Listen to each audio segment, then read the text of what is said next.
So, as you know, when I preach, if you've heard me preach before, you know I like to use dates. I like to throw out dates to kind of get us thinking and rolling. And so I'm going to throw out a date to you this morning as we get into the sermon today. And that date is June 17th, 1994. Now, I look out in the crowd, and some of you weren't alive. And it's not that old of a date, so I'm not dating myself that bad. I was 13. I'm not even 40 years old yet. I just like to remind people that. June 17th, 1994, there was a lot going on. And for me as a kid, and some of you know this, I'm a sports fan. I love sports. There was a lot going on in the sports world that day. And if you're trying to figure out what happened on that day, don't pull out your phones and look it up quick. So put it away, right? I'll get to it. I'll tell you. But on that day, so the final round of the U.S. Open in golf happened. And some of you are like, snooze, right? Like, Bob likes to watch golf. My neighbor Bob, he loves watching golf. That was the last time Arnold Palmer, the great Arnold Palmer, played in the U.S. Open. So that was a big deal that day. It was also the kickoff of the World Cup. And some of you are like, snooze, because you don't like soccer, and soccer puts you to sleep just as bad as golf does. And the World Cup was being hosted in the United States of America, so that was exciting for me as a soccer player and as a kid. There was also a parade that day in New York City for the recently crowned Stanley Cup champions, the New York Rangers, who hadn't won a Stanley Cup in 50 years, and so they were celebrating that day. And baseball, my favorite sport. Again, some of you are like, snooze, my goodness, right? I'm just putting you to sleep. Ken Griffey Jr. broke a home run record of Babe Ruth that day. And that was a big deal. And I believe he would have broke the season record, but that was the year that they had a strike. I could go into that, but we're not here to talk about baseball. I wish we were. I love baseball. No, I don't wish we were. I love baseball, though. And also that night, so these are all these things happening that day. That night was Game 5 of the NBA Finals. And maybe you were watching that night. Maybe you weren't. But whether you were watching that or something else, that night, while I'm watching Game 5 of the NBA Finals, the Rockets and the Knicks, teams I don't really care about, but I loved basketball, Tom Brokaw breaks into the coverage of the game, and they start showing this white Ford Bronco driving on the highways in Los Angeles, California. So now you probably are figuring out what happened that day, right? And Peter Jennings and Dan Rather, they broke into whatever was on ABC and CBS too. And for the next several hours, America watched the slowest, least exciting car police chase of all time. And if you don't have a clue what I'm talking about, the police were chasing this white Bronco, and inside was O.J. Simpson. O.J. Simpson was a very famous football player, very successful football player. And also an actor. And at the time, he was a broadcaster for many sports events. And so I knew him very well because of my being a fan of football. And then also he was a broadcaster in sporting events. And he was being accused of murdering his wife and was on the loose and on the run. And it just enamored America. We were watching with these huge eyes, watching what was happening as this truck drove along the highways and the police chased him. 20 cars chasing after him, and they could have pulled him over or knocked him down or whatever. They just never did. They just kept following him all the way home. And this led to the most famous court trial in the United States history, arguably, maybe ever.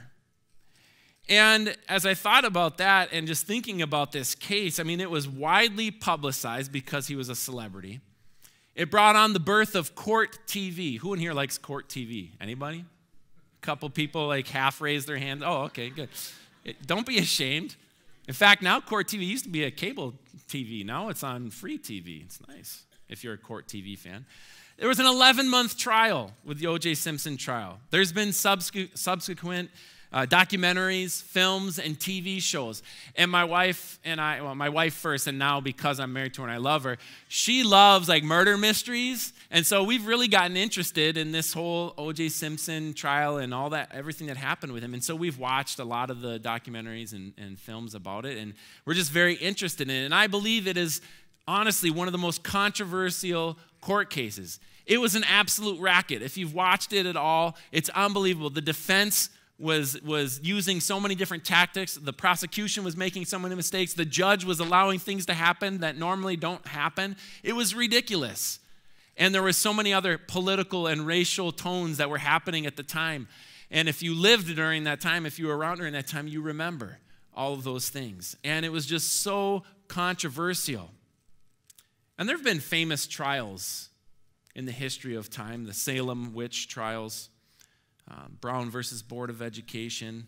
Another one I think of is the trial of Reuben Carter, a boxer that was wrongfully accused of murder and spent several years in jail until he was taken out and given a new trial. But all of these trials, none have been more controversial than O.J. Simpson's. But I argue today that there might be one more in the history of time.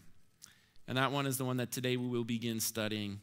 It's another controversial and famous trial. It's the trial of Jesus Christ. I want you to open up with me to Mark chapter 14 this morning. It's on page 851 in your pew Bible if you'd like to follow along with me. Before we begin reading, though, I want to walk through with you the trials of Jesus Christ. We have this slide up, and you can kind of look and see. And I say trials because there was actually 2 trials that Jesus went through when he went on trial. And there was a religious trial, and there was a civil trial, okay? And so the interesting thing is you kind of compare and look at these 2 trials that Jesus went through that we're going to start studying over the next few weeks, is they both had 3 parts, and they're very similar in how they unfolded. On the religious trial happened first, and this happened immediately after Jesus was arrested when he was betrayed in the garden, which is what we studied and read through last week. And it tells us in John chapter 18 about a preliminary hearing before Annas. Annas was the former high priest. He wasn't even an official high priest at the time. And it's only recorded in the book of John. But at some point between the Garden of Gethsemane, when they arrested Jesus, they brought him before Annas, the former high priest. The second part of the religious trial was a trial before Caiaphas, who was the current high priest. Okay? And the trial was before Caiaphas and the Sanhedrin. And we'll get into that in just a little bit because that is our text for today. That's found in Mark chapter 14, verses 53 through 65. And it's in throughout all 4 Gospels. And then the last part of Jesus' religious trial continued with the Sanhedrin having a consultation in Mark chapter 15, verse 1. So that's the religious trial of Jesus Christ. And then he went into a civil trial. And the difference is that the religious trial was with, like I said, the high priest and the Sanhedrin, who were the religious leaders of the time. But beyond that, for him to be tried or to be punished for whatever he had done, they had to bring this to the public court, to the governor, to a civil trial. And so there's 3 parts to that trial. And the trial before Pilate in Mark chapter 15, verses 2 through 5, followed by a trial before Herod Antipas. And that is only found in Luke chapter 23, verses 6 through 12. It tells us that Pilate first heard Jesus, then sent him to Herod Antipas, and then Herod Antipas sent him back to Pilate. And even says these guys didn't even get along with each other, but because of this situation with Jesus, they became friends. Very interesting. And then it kind of continues and concludes the trial before Pilate in Mark chapter 15, verses 6 through 15. We're going to look at those in a couple of weeks. But this gives you an idea of, first of all, just, I meant to do this, to put it out there and to kind of throw it there. It's a little bit confusing. It's like all these different pieces that are happening, all in the course of about 24 hours where Jesus goes on trial.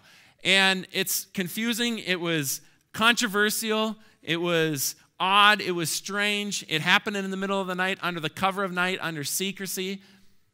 And it all led to Jesus' death. And so I want to give that to you all today to just set the tone and to set the stage for where we're at in the story. And again, as we prepare to go into the text, just remember that as we read the text, right before our first verse here this morning, is right when Judas betrayed Jesus and Jesus was arrested in the Garden of Gethsemane. And so today I'm going to start in Mark chapter 14, verse 53. and they led Jesus to the high priest. And all the chief priests and the elders and the scribes came together. Remember now, this was after that preliminary hearing that we don't hear about from Mark, but in the Gospel of John, it's recorded that they had taken Jesus also to Annas, the previous high priest. So they took him there first, and then now they take him to the high priest. And now we have this trial with the current high priest, Caiaphas. He's not named in the book of Mark, but he's named in the other Gospels. And it's between Caiaphas and the chief priests, the elders, and the scribes. These three groups made up a religious council called the Sanhedrin. So whenever you see the term Sanhedrin when we're reading through the scriptures, you understand and you can know that that's these three groups: the chief priests, the elders, and the scribes. During those days, this council of these three groups held up to 70 members. Also remember, we're in the middle of the night when this is happening. So in the middle of the night, the religious leaders, who were godly people trying to do the right thing, were meeting in the middle of the night in secret, gathering together their council. And think about this. Was this trial at the home of the high priest? Where did it happen? I think that's an important thing for us to consider. Where was this trial? And as you read this account, if you go, and I encourage you to go and read the other accounts in the other Gospels. In the Gospel of John, it's made clear this was at the high priest's house. He had some type of a palace, and there was some type of a courtyard with a gateway. From the descriptions in all the different Gospels, we understand and we know that. In fact, we read that Peter is waiting and watching in the courtyard. We're going to read that in just a second. And so we know that this happened at the high priest's house. And there had to have been room at his house for potentially up to 70 people. We don't know if all of the members were there, but we could assume that several were there so that they could make this decision, so they could come to some conclusion on this trial with Jesus. And they're doing it in the middle of the night. So this council is happening in the personal home of Jesus. And the reason I believe that that is important is because these very public figures, religious figures who are supposed to be trustworthy, honest people, are operating in secret. And so I ask them, and I ask you to consider why. Why must they operate in secret? Verse 54. And Peter had followed him at a distance, right into the courtyard of the high priest. And he was sitting there, or he was sitting with the guards and warming himself at the fire. So this is, again, setting the stage.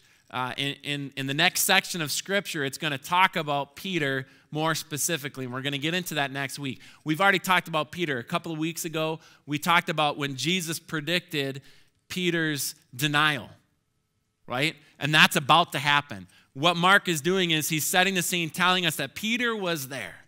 Peter was in the courtyard. There's evidence that tells us that Peter could see what was happening. There's evidence we're going to look at next week that shows us that Peter could see Jesus when this was happening. And so this, again, just setting the stage that Peter was there. And keep in mind as we continue to read that Peter is watching all of this unfold. Verse 55. Now the chief priests and the whole council were seeking testimony against Jesus to put him to death. But they found none. So after all that happened, all the claims, all the conflict between Jesus and the religious leaders of the day, all these times throughout our study of Mark, it's told us that they were looking for a way. Since early on in Mark, I think it's chapter 3, was the first time that Mark said that the religious leaders were looking for a way to get rid of him. So who knows how long of time had gone by, but this had been building up. And after all this time of them preparing for this, they could find no testimony against Jesus to put him to death. They found none. Verse 56. For many bore false witness against him, but their testimony did not agree. Many bore false witness. First of all, bearing false witness is a nice way of saying they lied, right? They bore false witness. You lied. Have you ever lied before? I have. We all have. Come on, there ain't nobody in here that hasn't lied before. You've bore false witness. But it says many lied. Many. Again, in the middle of the night, they gather together the council and they somehow find many people to come and bring testimonies together. Many people to come and lie about what happened about Jesus and with Jesus' life and the things he said and did, and to find some type of accusation so they could put him to death. Many people in the middle of the night. How could they possibly get so many witnesses in the middle of the night? It was a setup, people. It was a setup. They had long been planning and preparing for this. There was an elaborate scheme, some type of setup, where they gathered information, where they told people, once they got information from Judas that he was willing to betray, they gathered their witnesses and they told them, here's when we're going to meet and what time and when we're going to do it. And they put this all together, this elaborate scheme, a setup. But the testimonies didn't agree. And therefore, their devious plan of Jesus' demise was falling apart. Here's an interesting side note for us to consider and to think about today. These religious leaders, they were very adamant about following the Old Testament law because they were very good religious leaders. They were very strict on following the Old Testament law. In the Old Testament law, it required 2 witnesses in cases regarding the death penalty. You can look that up in Leviticus and Deuteronomy. And yet they couldn't find 2 witnesses that agreed on this testimony against Jesus Christ. So they couldn't even follow their own law that they were so religious about following. Because it was a scheme, it was a setup, and they were doing the wrong thing. Now they were running out of time, and they were running out of ideas. The plan was falling apart right before their eyes. What could they do? What would they do? Verse 57. And some stood up and bore false witness, lied against him, saying, we heard him say, I will destroy this temple that is made with hands, and in 3 days I will build another, not made with hands. So now they bring a specific charge. Jesus had the audacity to say that he would destroy the temple and rebuild it without hands. This is just weird. Why would he say that? And they were confused about it. They obviously didn't understand what he meant when he said that, but they thought that they might be able to use this to accuse him in this specific charge. And so they were referring to something that Jesus said early on in his ministry that was recorded in the Gospel of John. And I want to take you there this morning. It's John chapter 2, verses 18 through 22. And I think that we have it up on the screen. John 2, 18 through 22. So the Jews said to him, Jesus, what sign do you show us for doing these things? Again, they're in the middle of questioning him. They don't believe that he's the Messiah, that he's the Son of God. And so they wanted some type of a sign. And so they questioned Jesus in that way back in John chapter 2. And verse 19, Jesus answered them and said, destroy this temple, and in 3 days I will raise it up. The Jews then said, it has taken 46 years to build this temple, and you will raise it up in 3 days? They thought he was crazy. Verse 21, John gives us the explanation. But he was speaking about the temple of his body. When therefore he was raised from the dead, his disciples remembered that he had said this, and they believed the scripture and the word that Jesus had spoken.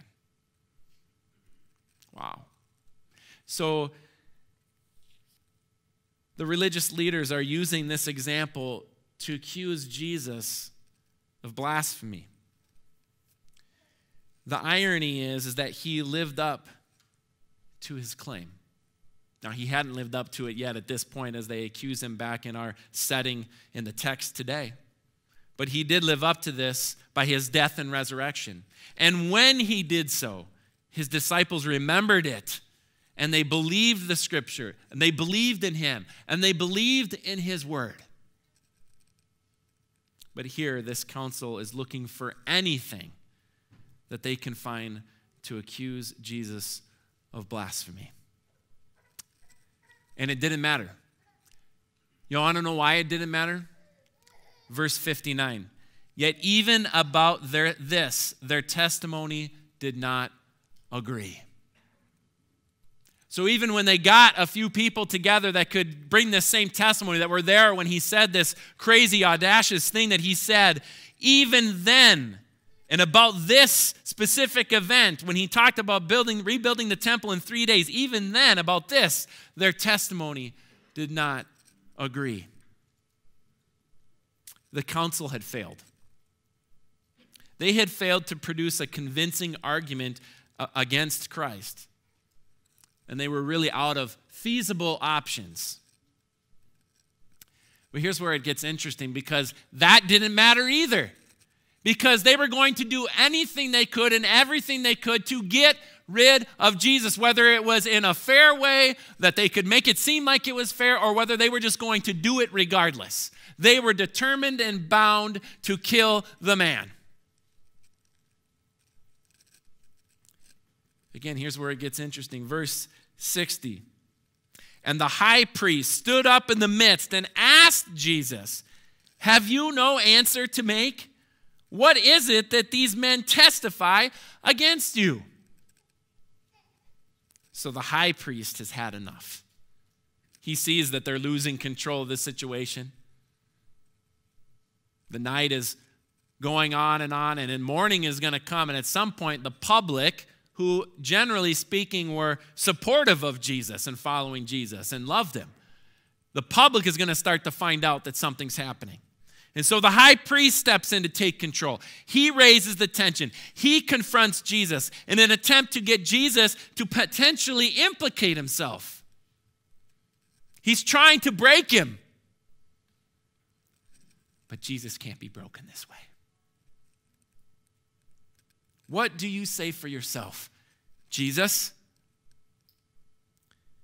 Verse 61. But he remained silent and made no answer. Jesus remained silent. Why? Ecclesiastes 3:1 says, "For everything there is a season and a time for every matter under heaven." You familiar with that verse? Later in Ecclesiastes 3, verse 7, it says, "A time to keep silence and a time to speak." We've noticed this many times throughout our study of the life of Jesus Christ in this gospel according to Mark. Jesus always knew just what to say, and sometimes what not to say, and when not to say anything. Again, in verse 61, he remained silent and made no answer. Again, the high priest asked him, "Are you the Christ, the Son of the Blessed?" Now the high priest goes directly at Jesus, because the thing that bothered the high priest and all the religious leaders all throughout Jesus' life is that he was making claims that they didn't like because it threatened their authority. And so now the high priest goes directly at Jesus, directly at the accusation, "Are you the Messiah? Are you the Son of God?" Because if Jesus says yes, then he convicts himself. Blasphemy was a capital crime. They couldn't get evidence. They couldn't get witnesses to prove anything, but maybe he could get Jesus to convict himself. So what do you say, Jesus? Are you the Son of God? Verse 62. And Jesus said, "I am. I am." And you will see the Son of Man seated at the right hand of power and coming with the clouds of heaven. Are you the Son of God? I am. The great I am. Jesus said, I am. I am God. It reminded me, it brought me back to, if you remember, when God called Moses back in Exodus. They had a little conversation. Do you remember this story? Exodus chapter 3, verses 13 and 14. Then Moses said to God, if I come to the people, God's calling Moses to go to the people, the Israelites. And Moses says, if I come to the people of Israel and say to them, the God of your fathers has sent me to you, and they ask me, what is his name? What shall I say to them? God said to Moses, I am who I am. And he said, say to this people of Israel, I am has sent me to you. Goosebumps. Not only did Jesus answer yes to the high priest, yes, I am the Messiah, the Son of God. He used God's self-described phrase from the Old Testament, the holy word and law of the high priest and all these religious leaders present. Again, Jesus was intentional with every single word that he said and the things he did not say. He chooses to be silent in one moment, and in the next moment when they come right at him and ask him bluntly and directly, he says, I am. The same way that God his Father told the Israelites, I am.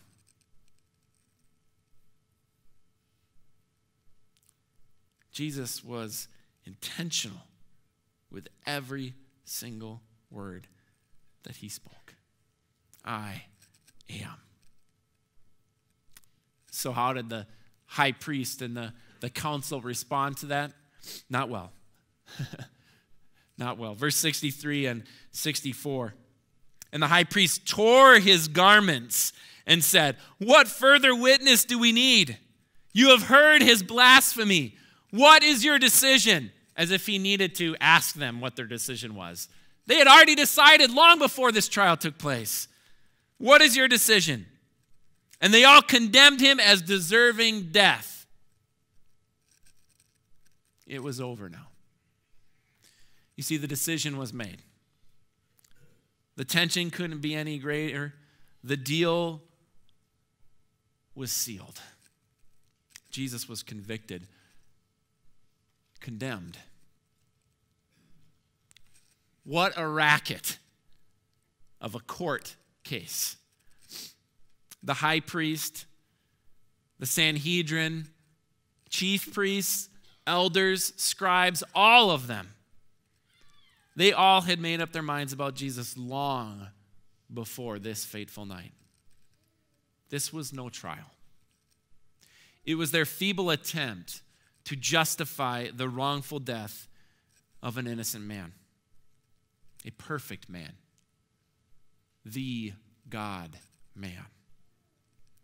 But it mattered not. Because even though they thought that they were in control, and even though it seemed like they were in control, God was in control all along. This was all part of God's perfect plan and purpose for us. Jesus himself said it, that the scriptures may be fulfilled. Verse 65, and some began to spit on him. Mind you, we're in a council of religious leaders, trustworthy people, elders, scribes, the priest. Doesn't say who specifically, but some of them began to spit on him and to cover his face and to strike him, saying to him, prophecy. And the guards received him with blows. They were making a mockery of Jesus. If you're really God, then tell us who hit you. They covered his face and they struck him. And they said prophecy because they thought, well, if you're God, you can tell us. Who was it that hit you? They're mocking Jesus. They spit on him. They beat him. And so this verse here kind of transitions and sets this tone for the next day and the rest of that night. And what we're going to be studying the next several weeks, again, as we lead up to Jesus' death and as we celebrate his resurrection on Easter Sunday, April 12th of this year. They spit on him. The guards received him with blows. So when they handed him over to the guards, they beat him.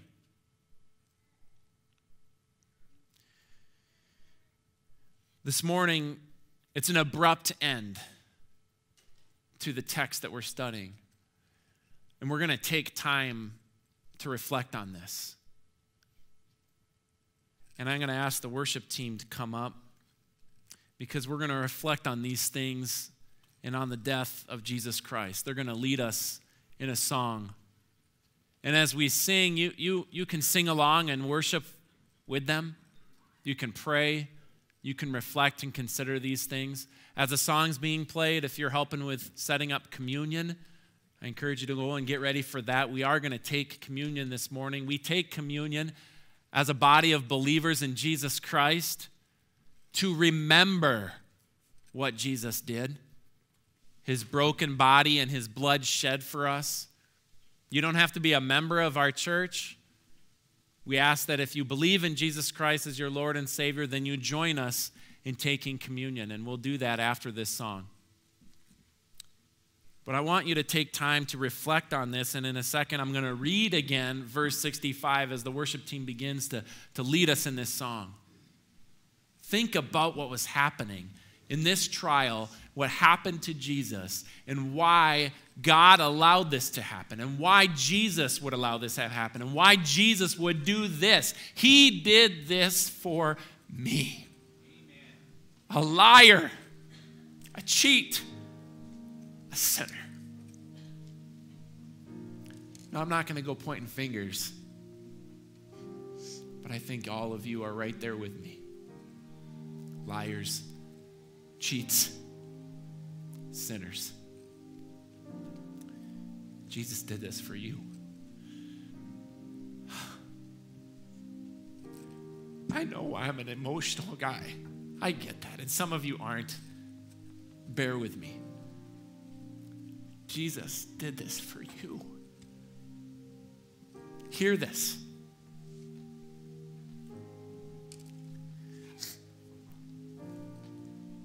And some began to spit on him and to cover his face and to strike him, saying to him, prophecy, tell us who hit you. And the guards received him with blows.